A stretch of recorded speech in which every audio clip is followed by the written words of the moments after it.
तनिक धीरे बोलो मित्र। तुम्हारे कारण मेरे पुत्र के प्राणों को संकट आ सकता है। ऐसा क्यों कह रहे हो मित्र? तुमने सुना नहीं? महाराज कंस का आदेश है कि 10 दिन से कम आयु के सभी नवजात शिशुओं को मृत्यु के घाट उतार दिया जाए।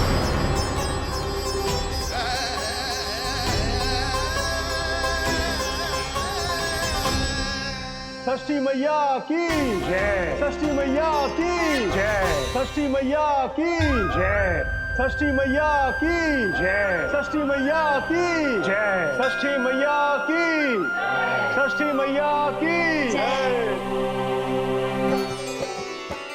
है निष्ठा भक्ति करते समर्पित, देखो नंद यशोमती, देव भी दर्शन करने आए। ये महिमा है उसकी, संतान के हित के हेतु होती पूजा है जिसकी, पालन पोषण रक्षा करती है वो मां षष्ठी।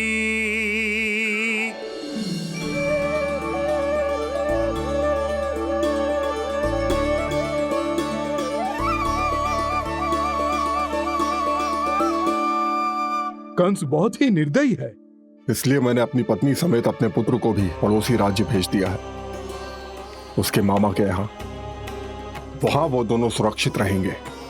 किंतु आप तो उनके सबसे अधिक विश्वसनीय सेवक हो मित्र। जब महाराज ने अपनी बहन की संतानों की हत्या करने में तनिक भी संकोच नहीं किया, तो फिर मेरी सेवा और स्वामी भक्ति मेरे पुत्र के प्राणों की रक्षा कैसे कर पाएगी? आप सत्य कह रहे थे स्वामी। भैया बिल्कुल नहीं बदले, तो अभी भी मेरे पुत्र को ढूंढ रहे, उससे भी मार डालेंगे। कुछ नहीं होगा हमारे पुत्र को देवकी। वो वस्त्र, जब मैं वो वस्त्र सिल रही थी तो अवश्य प्रहारियों ने मुझे देख लिया होगा और उन्होंने भैया को जाकर बता दिया होगा। तभी तो भैया को मेरे पुत्र के विषय में संदेह हो गया। भैया पता नहीं क्या करेंगे। हे नारायण। श्री नारायण के न्याय में विश्वास रखो देवकी। हमारा पुत्र साक्षात श्री विष्णु का स्वरूप है। उसकी रक्षा षष्ठी देवी स्वयं करेगी।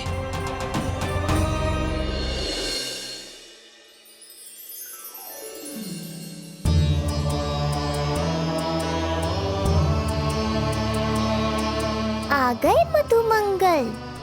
पूर्णा मौसी के पोते होने के नाते तुम मुझे पहले से ही प्रिय हो, पर जो भूमिका तुम मेरे जीवन में निभाओगे उसके कारण तुम्हारे प्रति मेरा प्रेम और भी अधिक बढ़ गया है। आओ मित्र, तुम्हारा सखा तुम्हारा स्वागत करता है।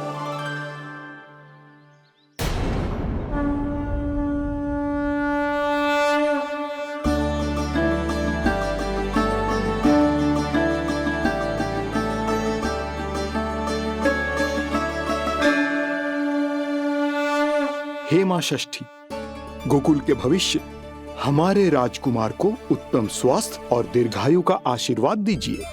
सभी संकटों से, बाधा व्याधि से सदैव इसकी रक्षा करना मां।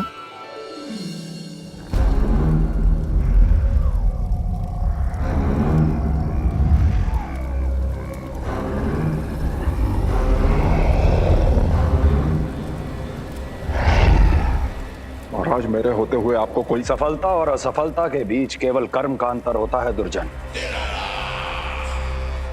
मेरा शत्रु असफल हो, इसके लिए आवश्यक है कि यह कार्य मैं स्वयं करूं।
पूतना।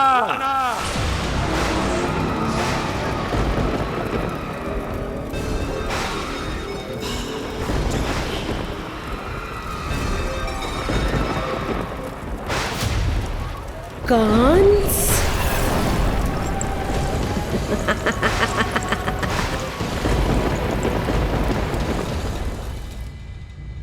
पूजन संपन्न होगा।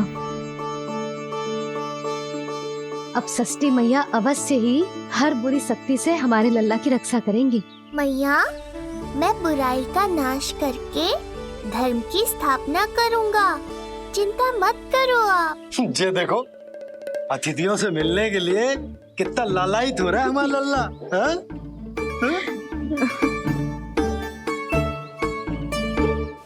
दसों दिशाओं में जिसके नाम का डंका बजता है, वो महान मथुराधिपति आज मेरे साधारण से आवास पर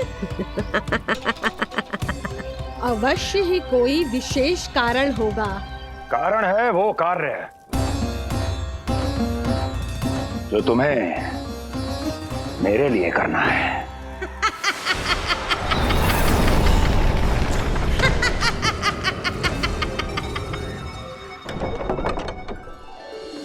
यशोमती मैया के नंद लाला की, यशोमती मैया के नंद लाला की, यशोमती मैया के नंद लाला की, यशोमती मैया के नंद लाला की, यशोमती मैया के नंद लाला की, यशोमती मैया के नंद लाला की।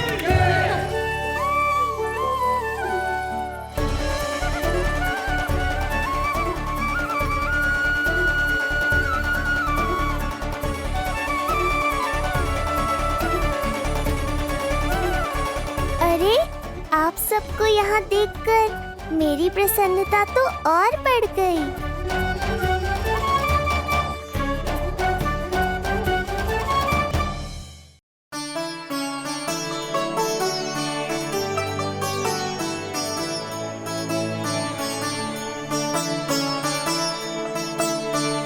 इतने आश्चर्यचकित मत हो मधुमंगल, तुम विशेष हो, क्योंकि जितने धर्मपरायण तुम हो उतना कोई नहीं। तभी तो तुम देवताओं के दर्शन भी कर सकते हो।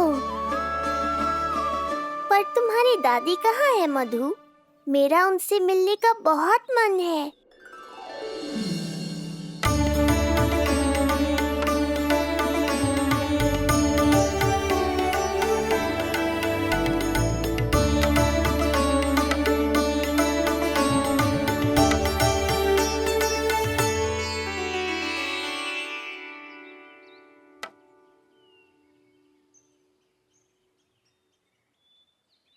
पूर्णा मौसी, बहुत अच्छा किया आप आ गई, सच्ची।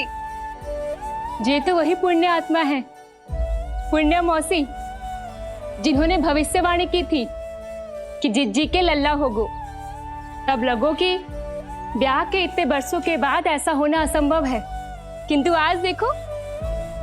हाँ पूर्णा मौसी, आपकी कही बात सच निकली। ये देखो मेरा लल्ला।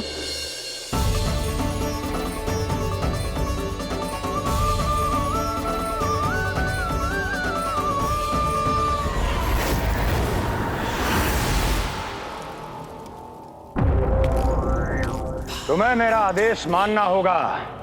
महाराज हूं मैं तुम्हारा। यदि तुमने ऐसा ना किया तो परिणाम क्या हो सकता है ज्ञात है ना? मैं तुम्हारे भी प्राण ले सकता हूं। नवजात शिशुओं की हत्या करना तुम्हें भी प्रिय है ना पूतना? नवजात शिशु?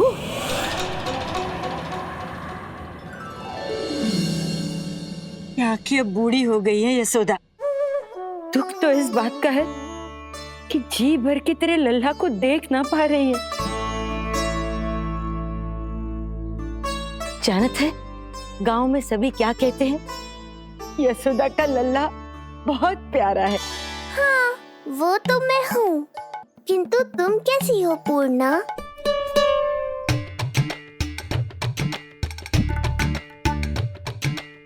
किसी ने कुछ कहा क्या? ना ना, अवश्य ही मुझे भ्रम हुआ है। चौंक क्यों गई? हमारा नाता तो जन जन का है पूर्णा।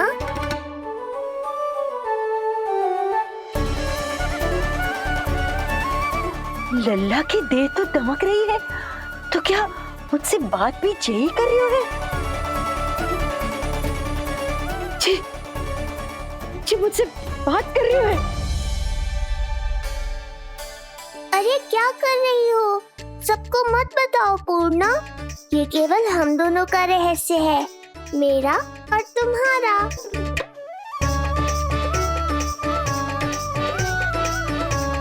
क्या हुआ मौसी? कहना क्या चाहती हो आप? जे बात कर रहे हो आपसे?